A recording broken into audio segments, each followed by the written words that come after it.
राजमाता माझी जाऊ आणि स्वामी विवेकानंद यांना विनम्र अभिवादन करतो. त्यांच्या जयंतीनिमित्त सर्वांना शुभेच्छा देतो. आणि व्यासपीठावरील मान्यवर तसेच ज्येष्ठ प्राध्यापक तसेच शिक्षकेतर कर्मचारी आणि प्रिय विद्यार्थी यांचं सर्वांचं मी या पुस्तक समीक्षण कार्यक्रमामध्ये स्वागत आहे. आणि आज जे पुस्तक त्याचे जास्तीत जास्त 15 मिनिटाच्या पुढे 1 मिनिट पण राहणार नाही. तर इंटरेस्टिंग विषय आहे पुस्तक समीक्षण. खरं तर माननीय प्राचार्य जाधव सर होते, त्यांच्या कल्पनेतून हे पुढे आलं आणि प्रत्येक 15 तारखेला आपण ते पुस्तक समीक्षण करतो. आता माझं पुस्तक जे आहे त्याचं नाव आहे द मिरॅकल मॉर्निंग. तर हे पुस्तक मी वाचलं कसं हे तुम्हाला थोडक्यात सांगतो. एक वाचक आला आणि तो पुस्तक सबमिट करताना किंवा जमा करताना तो म्हटला मी खूप जड अंतकरणाने हे पुस्तक जमा करतोय. ते मला वाक्य बहुलं आणि म्हटलं जड अंतकरण म्हणजे हे पुस्तक असायला ते सोडूच वाटत नाही. हे त्यांचं दुसरं वाक्य होतं. म्हणून हे पुस्तक वाचलं आणि जेव्हा ते पुस्तक वाचलं तर त्यांचं नाव पण सांगितलं आपल्या संपदा वाडके मॅडमचं हे वाक्य होतं. आणि मी ते पुस्तक वाचलं, पूर्ण वाचलं. शक्यतो मी पूर्ण पुस्तक कमी वाचलं पण हे पूर्ण वाचलं आणि मला हे लक्षात आलं की खरंच म्हणजे माझी पण भावना ती झाली की नाही हे पुस्तक जमा करताना जरा अंतकरण जड होण्याची शक्यता आहे. मग हे पुस्तक आहे काय, तर ते पुस्तकाचं नाव आहे द मिरॅकल मॉर्निंग. आता मिरॅकल मॉर्निंग हे जे पुस्तक लिहिलंय ते लेखक आहेत अमेरिकेचे आणि त्यांचं नाव आहे हाल एल्रॉड, हे त्यांचं नाव आहे. ते पुस्तक जे आहे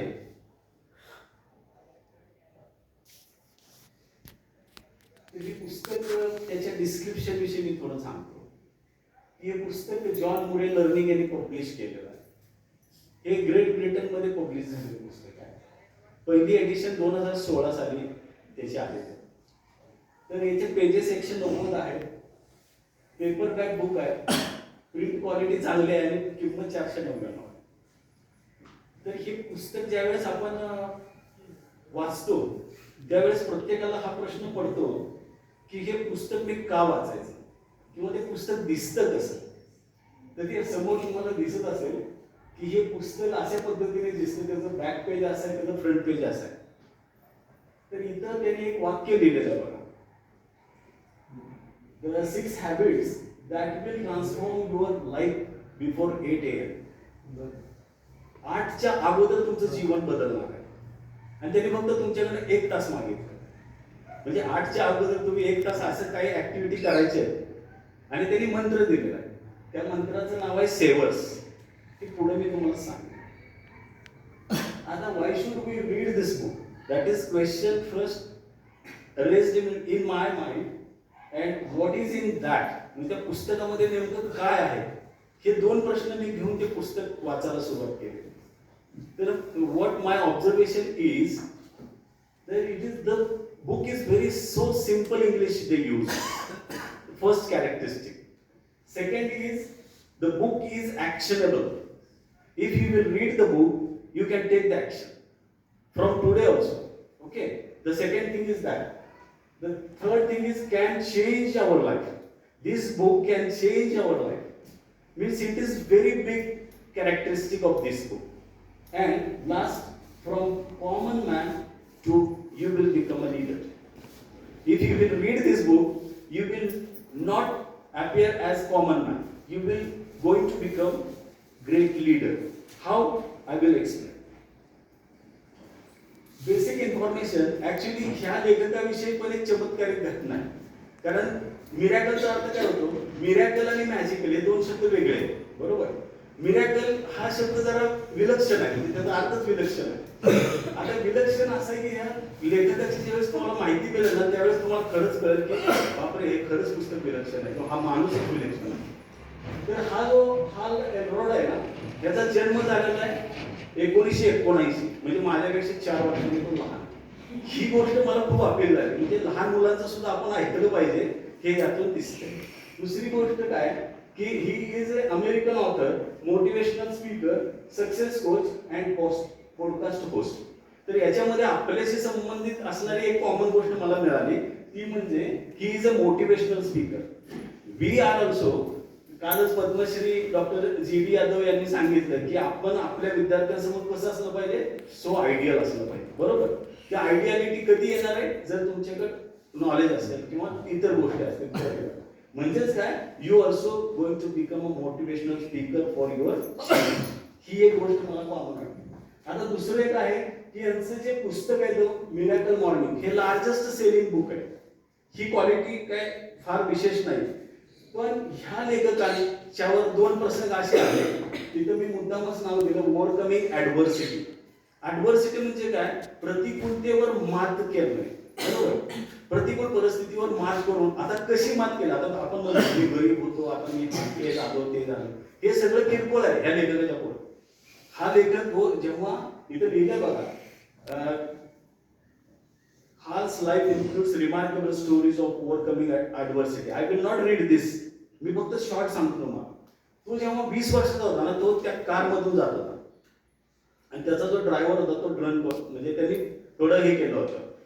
तर त्यामुळे ऍक्सिडेंट असा झाला की हा जो हाल आहे तो जागेवर पडला, तसं सगळ्यांनी घोषित केलं की हा मेला. बरोबर.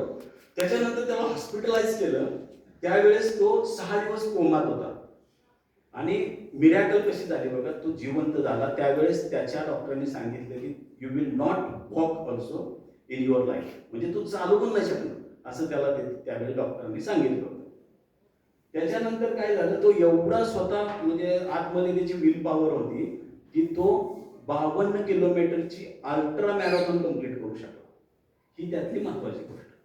आता दुसरं काय आहे की एवढं सगळं लाईफ चांगलं चाललं होतं, 2 मुलं आहेत, बायको आहे, सगळा संसार आहे, तो चांगला पैशाने पण श्रीमंत झालेला आहे. आता प्रॉब्लेम काय झाला, त्याला कॅन्सर. बरोबर.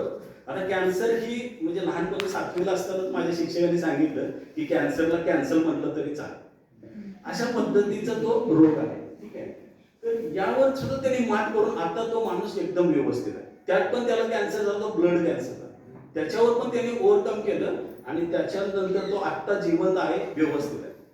आता या पुस्तकामध्ये काही कोर कन्सेप्ट आहे.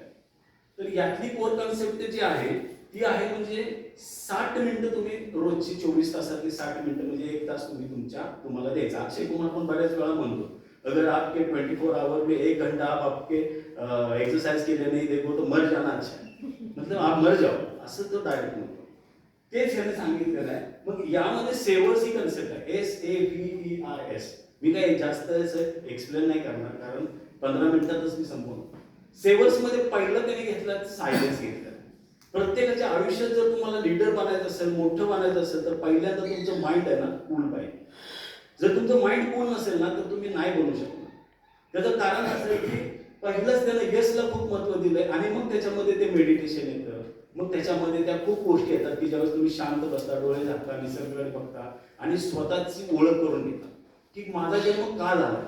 हे ज्यावेळेस प्रश्न पडतात ना ते सायलेन्स मध्येच पडतात. तुम्ही बडबड करता, एखाद्याला खूप मोठ्याने बोलतो त्यावेळेस ते पडणार नाही तुम्हाला. दुसरा जो आहे तो आहे अफर्मेशन.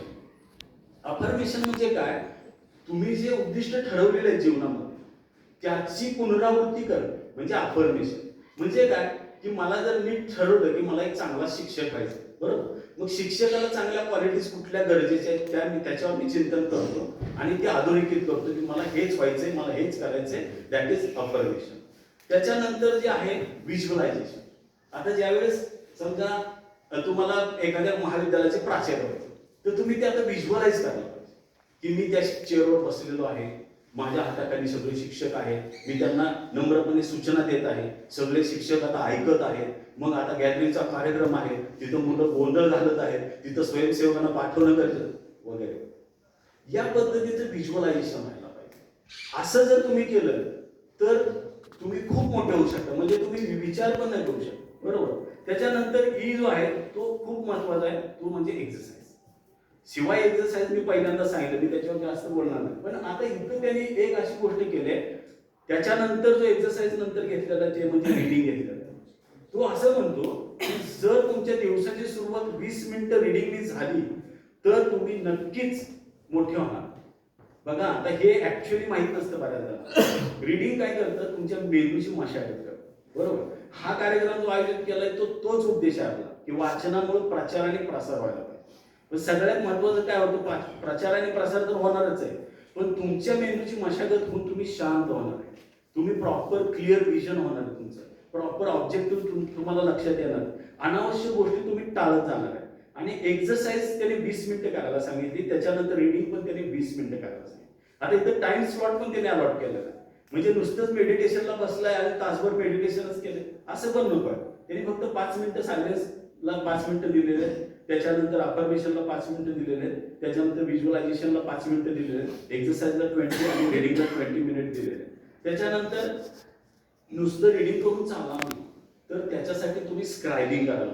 आता त्यांनी सोयीसाठी सेवर्स ही कन्सेप्ट असं ॲक्रोनिम बनावं म्हणून त्याने ते घेतलं. ऍक्च्युअली त्याचा अर्थ रायटिंग आहे. आणि माननीय प्राचार्यांकडे मी रोज बघतो त्यांच्या डायरीमध्ये 17-17, 18-18 कामं असतात आणि संध्याकाळी ते टिक मार्क झालेले असतात, हे झालं ते झालं, अगदी छोटी छोटी कामं असतात. याच्यामध्ये काय होतं की ज्यावेळेस तुम्ही लिस्ट तयार करता त्यावेळेस तुमची कामं मिस आउट नाही, बरोबर. तर त्याच्यामुळे स्क्रायबिंग हे सुद्धा महत्वाचं एक स्किल आहे. आणि ही सेवर्स कन्सेप्ट जर तुम्ही अंमलात आणली तर तुमचं लाईफ नक्कीच चेंज होणार आहे. त्याच्यानंतर तुमचं माइंडसेट आणि पर्सनल ग्रोथ कशी होणार आहे ती मी इथं वाचत नाही बसत, मी त्यातले तुम्हाला जिस्ट सांगतो. याच्यामध्ये काय की ह्या पद्धतीने जर तुम्ही डेली हॅबिट्स तुमच्या स्वभावामध्ये किंवा याच्यामध्ये अंतर्भूत केल्या तर नक्कीच तुमचा स्वभाव पण चेंज होणार आहे. पुढे तुम्ही प्रेझेंटेशन पण तुमचं त्या पद्धतीने चेंज होणार आहे. त्याच्यानंतर अजून काय आहे की तुमच्या ग्रोथला तुम्ही कमिट करणार आहे, म्हणजे तुमचा जो विकास होणार आहे ना त्याला तुम्ही बांधिलकी असणार. म्हणजे तुम्हाला असं नाही वाटणार की अरे मी उद्या कशाला उठू, मग 8 वाजेपर्यंत झोपलं तर मला निवांत आहे की. तुम्हाला ज्यावेळेस त्याचे बेनिफिट लक्षात येतील ना त्यावेळेस तुमचं मन ऑटोमॅटिकच 6 वाजता होतं. त्याने अशा छोट्या छोट्या गोष्टी पण सांगितल्या. आता बऱ्याच वेळा आपण गजर लावतो आणि गजर लावला की ते घड्याळ शेजारीच असतं, आपण त्याला बंद करतो किंवा स्नूज करतो. स्नूज करतो म्हणजे 5 मिनिटं ते पुढे जातं. त्याच्याऐवजी त्याने काय सांगितलं, घड्याळ थोडं लांबच ठेवा, म्हणजे तुम्ही उठून त्या घड्याळापर्यंत गेला तोपर्यंत तुमची जी झोप आहे ना ती ब्रेक झाली पाहिजे. अशा पद्धतीने ह्या छोट्या छोट्या गोष्टी त्याने तिथं दिलेल्या आहेत. त्याचं असं नाही की जर तुम्ही ह्या गोष्टी सगळ्या 30 दिवस करत राहिला तर तुमचं 31व्या दिवशी त्या गोष्टी तुमचं जे आहे ना त्या कम्फर्टेबल होतं. म्हणून ते कन्सेप्ट तिथं दिलेले आहे, अनबेरेबल, अनकम्फर्टेबल, अनस्टॉपेबल. म्हणजे आपल्याला अनबेरेबल म्हणजे जे सहनच होत नाही तिथून जी सुरुवात करायची ती अनस्टॉपेबल पर्यंत जायची, म्हणजे ते स्टॉप नाही होणार, बरोबर. अशा पद्धतीने त्याच्यानंतर हे पुस्तक वाचल्यानंतर आपल्याला काय काय एक्सपिरियन्सेस येतात तर त्याच्यामध्ये 2-3च गोष्टी आहेत. आपलं जे विजन असतं किंवा पर्पज असतो ना त्याची क्लॅरिटी खूप वाढते. त्याच्यानंतर आपल्यामध्ये सेल्फ लिडरशिप यायला चालू होते. म्हणजे ज्यावेळेस आपण एखाद्या गर्दीच्या ठिकाणी बघा जायला आणि एखादा आपला विचार मांडायला घाबरत असतो, पण असं होत नाही का, तर तुमचं विजन जे आहे ते क्लिअर होतं ह्या सेवर्समुळं आणि मग तुम्ही तुमचा मुद्दा व्यवस्थितपणे मांडायला चालू करता. त्याच्यानंतर समरी सांगतो, या पुस्तकात खूप मोठं झालंय. The miracle morning teaches that taking control of your morning even the simple consistent practices can transform your mindset, habits and outcomes in life. तर ह्या 3 गोष्टी तुम्ही हे पुस्तक वाचल्यानंतर होऊ शकतात. ते म्हणजे तुमचं माइंडसेट बदलेल, तुमचे हॅबिट्स बदलतील, आउटकम्स जे आहेत तुम्हाला जे परिणाम दिसणार आहेत ते पण बदलतील. असं लक्षात येतं की म्हणतात motivation is temporary but habits are permanent. हे जर तुमच्या लक्षात आलं तर तुम्हाला तुमच्या लाईफमध्ये बरेच चेंजेस येतील. आणि माझं हे संयोजकांनी मला संधी दिली, माझं तुम्ही शांतपणे ऐकलं. धन्यवाद.